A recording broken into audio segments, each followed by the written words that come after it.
At ngayon guys ay chapter 2 ng ating build bike para sa Airblade 150.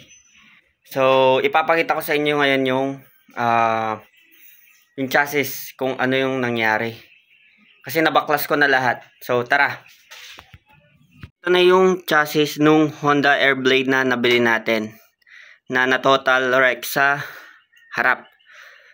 At yan, ipapakita ko sa inyo kung anong nangyari. Kung bakit nga ba naging total wreck. Grabe yung pinagkayuko nung itong chassis niya sa harap. Yung T-post, wala na rin. Sirang-sira na yun. Kahit ipapress natin, wala. Mahirap na yun. Mas mabuting palitan na lang natin. Ito, pagtsagaan muna natin habang wala pang available na chassis ng Honda Airblade. Ayan. Tsaka tinanggal ko na rin yung lalagyanan ng ball bearing. Good news naman kasi bilog na bilog. Ayan. Dun sa pinakababa, yan na natin. Dito na part medyo nag-open. Parang umusod siya patras. Pero all goods naman itong niya. Itong pabilog niya. Ito lang, kailangan lang tong i-press or pukpukin. At ito yung pinaka yuko niya. Ewan ko lang kung wala tong supporter niya dito sa baba. Sigurado putol. Tsaka dito. Itong niya ng footrest. Foot peg sa harap. Yan. Itong foot peg niya, ito yung may tama din. Kaya naghanap tayo ng proper na measurement nitong mga ito para mai-align and then maayos. Kasi magtatanong pa tayo, maghahanap tayo kung saan meron. Dito, ito. Yan. Siguro magpa-welding na rin tayo ng bagong ganitong bracket sa machine shop. Kasi wala na dito. Kasi na-UP yan eh. Yan. Tsaka dito, umatras to ay. Yan. Hindi tulad nito, straight ito, umatras. Dapat to nakaharap. Kaya kung pansin nyo, talagang umurong. Ito yung tamang alignment niya. Ang lang dito, umangat. Kaya dito din. Dito na part, umangat. Ito. Kaya kailangan pa rin na ipaayos. Ito. Durog-durog. Magtitingin tayo. Ito, naayos ko na. I-welding na lang to. Pinukpok ko lang tayo. Yung lalagyanan ng ABS module niya. Tsaka sensor. Ito. Ito, pinukpok ko lang din to para matanggal yung gas tank niya. Kasi UP din. Pero wala namang leak. Okay naman. Yan. The rest sa likod. Pansin nyo medyo umangat to. Or eto. Pumailalim. Yan, nag-close. Pero pupukpukin lang to. I-align lang. Tignan natin kung sino yung umangat sa kanila. Or pansin ko ito. Ito yung kailangan pukpukin palabas. Para mag-align. Itong footrest niya okay naman. Ayos pa naman to. Magagamit pa natin to. And then siguro repaint na lang to. Pagkatapos nito repaint na lang. Intact naman. Wala namang naging pagyuko dito sa damage dito sa likod. Kasi maayos. Yung doon lang talaga sa harap.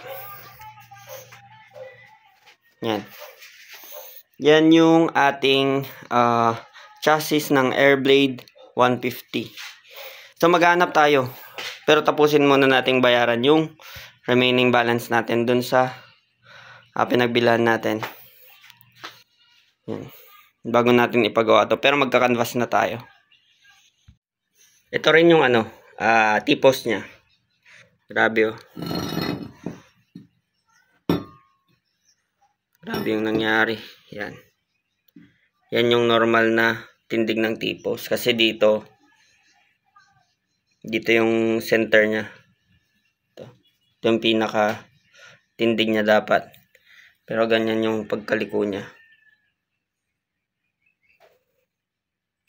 Natamaan talaga dito. Tsaka dito. Kaya nakaganyan yan. Yan yung tindig niya. Dito rin, oh. Baliko. Umangat talaga, oh. Kaya ito, for sure, per kilo na to. Pangdagdag gas. Para sa paghanap ng pagpapapresan natin ta. Ayan.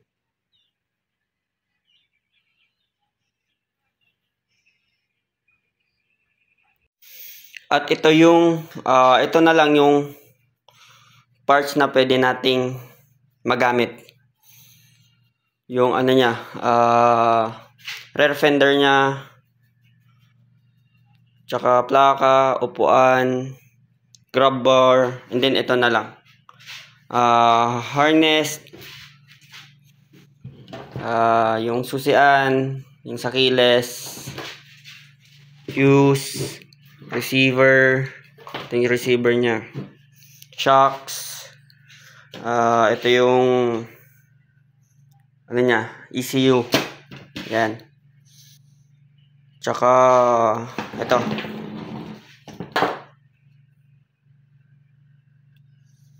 ano pa, yung ABS module. Ito. Hopefully gumana pa to. Itong ano niya,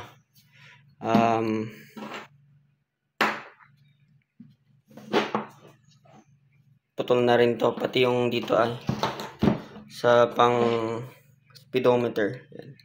Wala na rin. Tail light, basag lang dito, pero mare-repair pa naman. Yun lang yung mapapakinabangan natin. Then tornilyo yan. Tornilyo nya dito pa yung tools. Then itong makina, yan.